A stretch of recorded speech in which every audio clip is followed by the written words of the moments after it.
Magic Tree House 4 Pirates Past Noon by Mary Pop Obsford.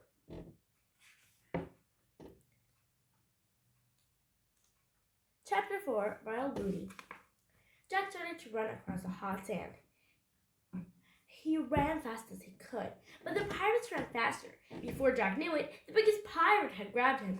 Jack struggled, but the pirate had hung his strong arms. He held on to Jack and laughed, a mean, ugly laugh. He had a shaggy black beard and patched cover on one eye. Jack heard Annie yelling. He saw her coming down the rope ladder. "Stay where you are!" Jack shouted. But Annie kept coming. "Leave him alone, you bully!" she cried.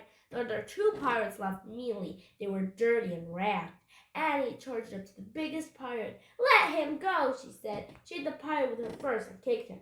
But the pirate just growled. Then he grabbed her too. And with his giant hands, he held Jack and Annie as if they were two kittens. "No one escapes Captain Bones," he roared. His beard was terrible. Let go," Annie shouted into his face. The Captain Bones just smiled.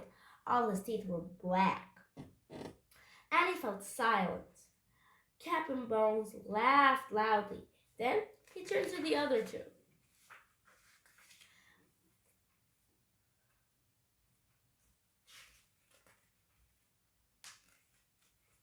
"Find out what's in their house, you dogs," he said.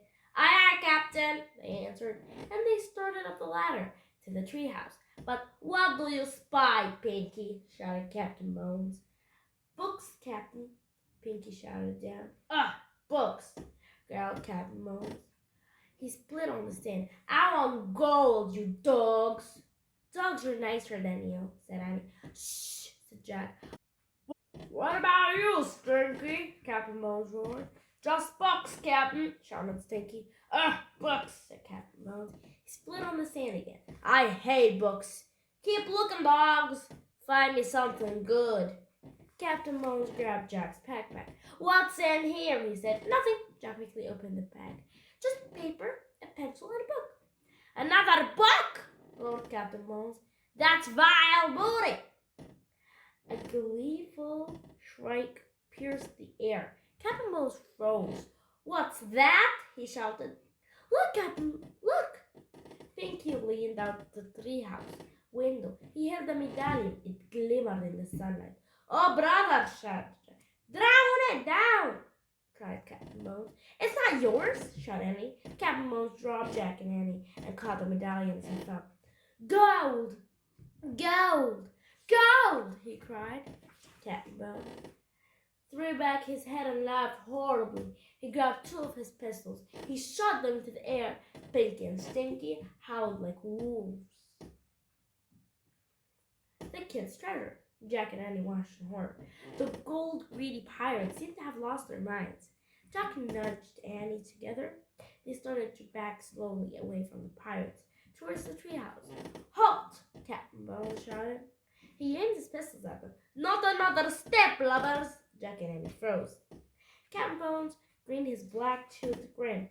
"Tell old Bones where the rest is," he growled, "or prepare to meet thy doom." What rest?" "The rest of the treasure," roared Captain Bones. "I know it's on this island. I have a map." He reached into a belt pouch and pulled out a torn piece of paper. He waved it at Jack and Annie. "Is that a treasure map?" asked Jack. "Aye, it's a map telling about kids' treasure." "What kids' treasure?" "Not us, kids," said Annie. "We don't know anything about the kids' treasure." "Why don't you read the map?" said Jack. "You read it!" Captain Bones shoved the map in Jack's face.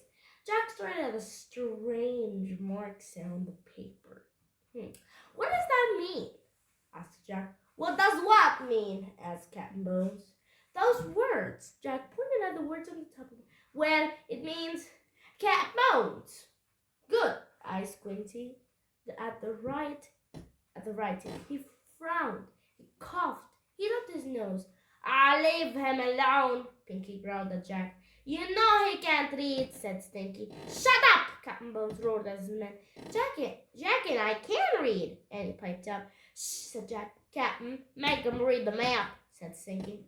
Captain Bones gave Jack and Annie a dark look. "Read it!" he growled. Then will you let us go? Said Jack. The pirate squinted his good eye. Aye, lover. When the treasure's in me hands, I'll let you go. Okay, said Jack. I'll read it to you. He looked at the map, but it says the gold doth lie beneath the whale's eye. Huh? Captain Bones scowled. What's that supposed to mean, lubber? Jack shrugged. Hang it! Take 'em back to the ship, shouted Captain Bones. They can rot there till they're ready to tell us how to find the kid's treasure. Jack and Annie were tossed into the rowboat. Waves splashed at the sides. The sky ahead was dark with thunderclouds. A strong wind had started to blow. Row, dogs, row, said Captain Bones. Pinky and Stinky began rowing towards the big ship. Look, Annie said to Jack. She pointed at the shore. Polly the parrot was flying over the sand. She wants to help us, whispered Annie. Polly started to fly out over the waves, but the winds were too strong. She turned around and flew back to the island. The Whale's Eye, Chapter 6. The rowboat tossed from side to side. The waves were huge. Salty spray stung Jack's eye. He felt seasick. Hold her steady, shouted Captain Bones. He pointed at the sea. Or will be meant for those evil brutes. Dark fins cut through the water. Sharks! One zoomed right by the boats. Jack could have reached out and touched it. He shuddered. Soon the rowboat pulled alongside the ship. The air was filled with the wild fiddle music and bagpipes playing, and Jack heard jeers, shouts, and ugly laughter. Hoist them aboard! Captain Bones shouted to his men. Annie and Jack were hauled into the deck. The ship creaked and moaned. It rolled from side to side. Ropes flapped and snapped in the wind.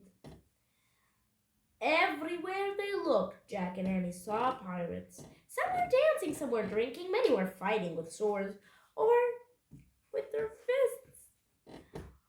Lock them in the cabin, Captain Bones ordered. A couple of pirates grabbed Jack and Annie and threw them in the ship's cabin, then locked the door. The air inside the cabin was damp and sour smelling. A shaft of gray light came through a small round window. Oh man, said Jack, we've got to figure out how to get back to the island so we can get into the treehouse and go home, said Annie. Right, Jack suddenly felt tired.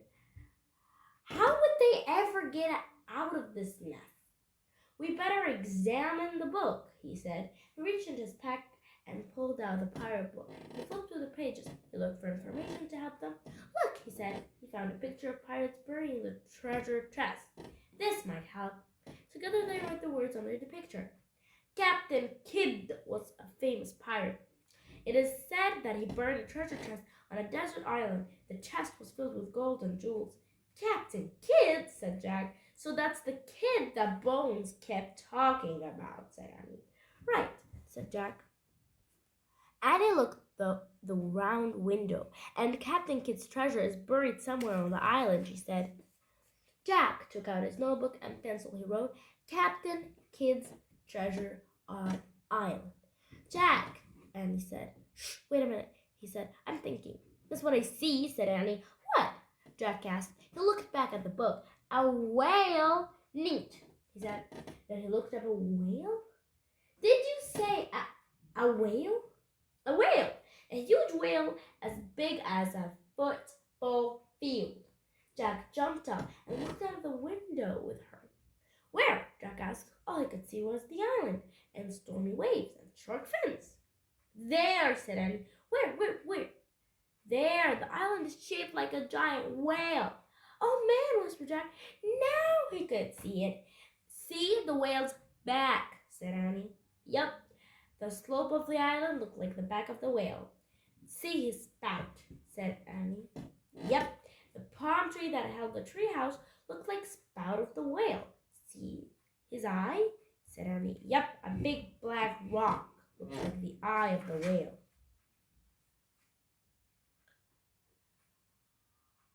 The gold doth lie beneath the whale's eye, whispered Jack. Wow! And that's it for today's video. See you next time. Mwah.